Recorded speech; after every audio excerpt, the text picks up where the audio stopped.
Filing pa lang ng COC ay may mga issue ng lumalabas. At kung bakit si Diwata yung nandiyaraan sa screen ko na nakikita ninyo, it's because sa kanila mayroong controversy. Sa vendors party list ay mayroong umiikot ngayong balita sa social media, and I think this is bago pa lang ha.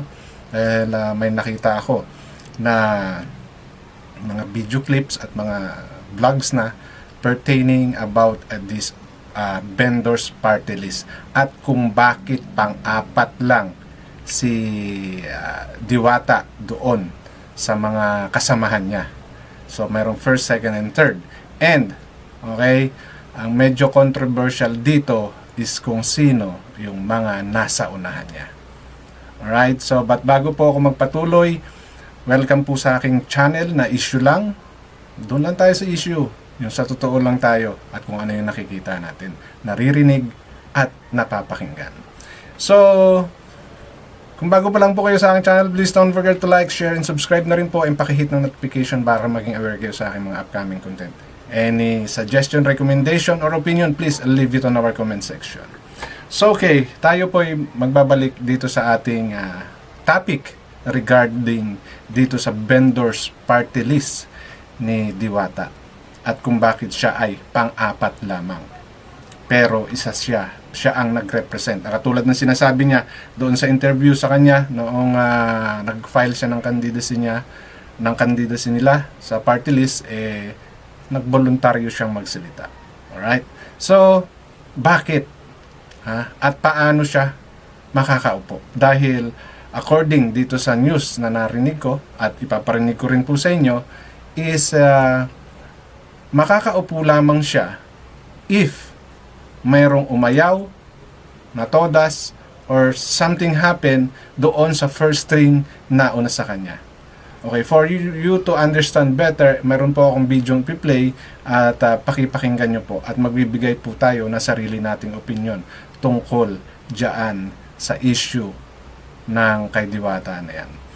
Maaaring si Diwata genuine. I don't think so na genuine pa rin masasabi ang kanyang intention. Maybe yung intention niyang tumulong, oo, pero may kasinungalingan nang nangyayari. Imposibleng hindi alam ni Diwata kung ano ang mga background ng mga naunang tao sa kanya. Imposible yun. Hindi natin pwedeng sabihin hindi niya alam na yung mga yun ay mayroong itinatago na pwedeng makasira at may ibang intensyon. Okay? Pero bakit? Pakinggan po natin. Amin kanina, bagamat hindi ho natin na minamaliit itong si Diwata kasi nga mainam din po na may totoong kakatawan sa vendors. Pero pang-apat siya. So, ibig sabihin po, maaari lamang siyang So ito, pakinggan nyo po yung explanation. Marisi sa Ted Pylon siguro to nakuha and nakita ko rin lang. So para sa akin, I think this is worth sharing for us to understand. Okay? Tayong mga butante, malaman natin kung ano talaga ang mga agenda ng mga taong ito. No? Bakit mas pinili nilang si Diwata ang mag-represent? Dahil alam nila na si Diwata ay lehitimong vendors at may mga pinagdaanan, and of course, aminin natin sa hindi, kilala si Diwata sa social media. Hindi lang sa Facebook, YouTube, TikTok, every social media na meron dito sa Pilipinas, imposibleng hindi matunog ang pangalan ni Diwata. Alright? maupo bilang totoong nominado o at party list representative sa Kongreso kung either mamatay po yung iba na naandong sa unahan niya o kaya po ay mag-resign o ma-disqualify eventually by umaran to. Mga ganun pong usapin. No? Yan po ang mga posibilidad. Kasi kahit na ho sila mga 3 seats, pang-apat ka. So sino po yung tatlo? Yan. So ito po yung interesting. Bali, ang nalaman ko lang is yung first and second. Hindi ko na masyadong inalam pa or maring hindi na nabanggit. Pero base dito kasi yung first and second lang yung nabigyan ng pangalan. So kahit sino pa ngayon, yung nasa third, for sure, they are more than Okay? Masasabi nating mayroong agenda ng higit pa sa kung ano man yung gusto ni Diwata. Pero ngayon, ako personally, medyo nagdududa na rin ako sa kung ano man ang magiging intensyon ni Diwata. Kung nagamit man siya, bakit siya nagpagamit? Di ba? Ano yung mga ipinangako? Di ba? Ngayon, pati si Diwata ngayon mako-question. Di ba? Ito yung sinasabi ko na dapat alam. Alam ng mga tumatakbo kung ano yung mga detalye ng mga gagawin nila at mangyayari oras na sila ay tumakbo. Hindi ko sa minamaliit si Diwata, hindi ko minamaliit yung kanyang hangarin. Maaaring totoo yung hangarin niya. Pero yung umpisa pa lang ng pamamaraan na ginagawa, pwede na siyang sumablay. Di ba? So lumalabas parang nagkakaroon na rito ng lokohan. Wala pa tayo doon sa mismong araw ng eleksyon at pangangampanya. May mga ganito nang lumalabas na balita. Which is a good thing for me. Why? Para malaman natin habang maaga. Di ba? Kung ano ba talaga ang plano nitong mga tumatakbong party list na to or ng iba pang mga kumakandidato. Yung tatlo, sino yun? Kaya ito po din ang magandang gagawin po ng isang grupo, yung malaman nyo, sino-sino ba itong mga unang tatlo na mga nominado, lalo na yung mga party list na baka ako naman, ika nga po natin, ay makakalap po ng corresponding votes for a seat in Congress. So as an example, yung isa po doon sa mga nominado ay asawa ng commissioner ng COA. Ganon. Okay? So, yung number 1 ay asawa ng current commissioner ng COA. So, something fishy na, di po ba? Ay, ganon? Dito sa party ni si Diwata, Yes. asawa siya nito. Asawa siya ng itinalaga dati ng Pangulong Duterte sa COA. O sitting, commissioner ngayon, ganun ba yun? So, sitting commissioner, commissioner siya ngayon. Current commissioner siya ng COA. Yun ang sinasabi. Nino, ano ba ang record? Ano ba sinasabi niya sa research mo? Eh yun nga, sabi nga po dito sa search, yung pong numero 1 na nominee sa party list na vendor ay si, Bulacan niya pala ito, si Marilu Lipana, Okay. na asawa po Nino. ni nang naitalaga dyan sa COA na si Commissioner Mario Lipana. Yan po, itinalagaan ng Pangulong Kailan siya na-appoint as commissioner? 2022 pala itinalaga. Yes, ma'am. At ang expiry ay sa 2027. Yes, ma'am. Okay? So, to sum up, yung number 1 nominee dito sa party list nila Diwata na vendors party list ay si Marilu Lipana. Okay? Asawa siya ng current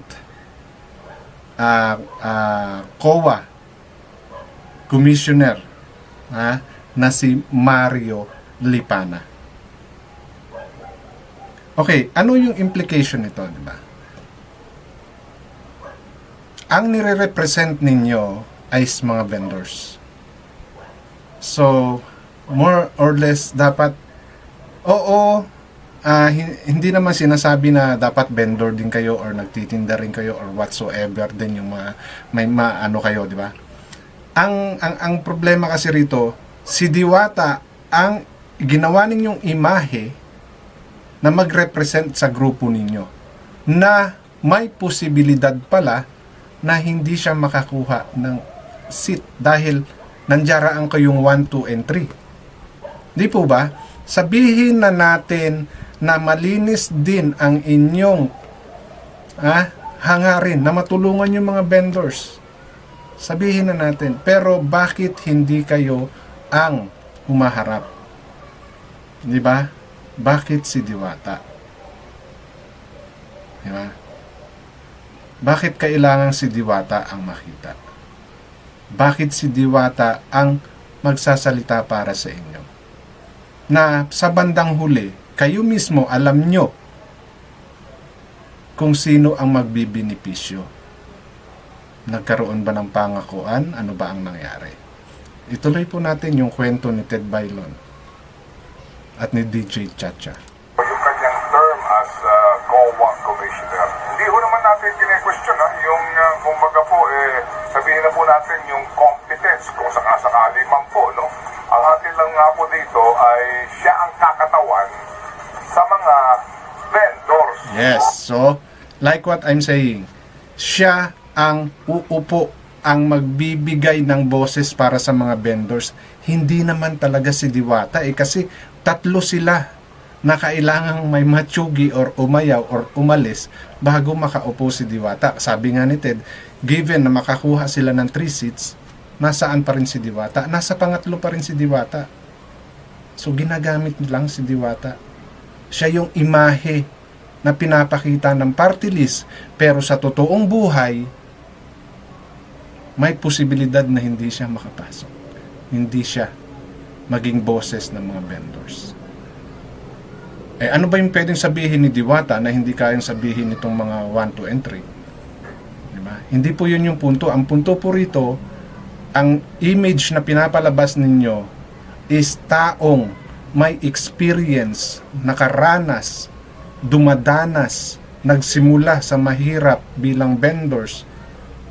Pero kayong mga uupo is mga bumibili lang sa mga vendors. Hindi ba? Oh.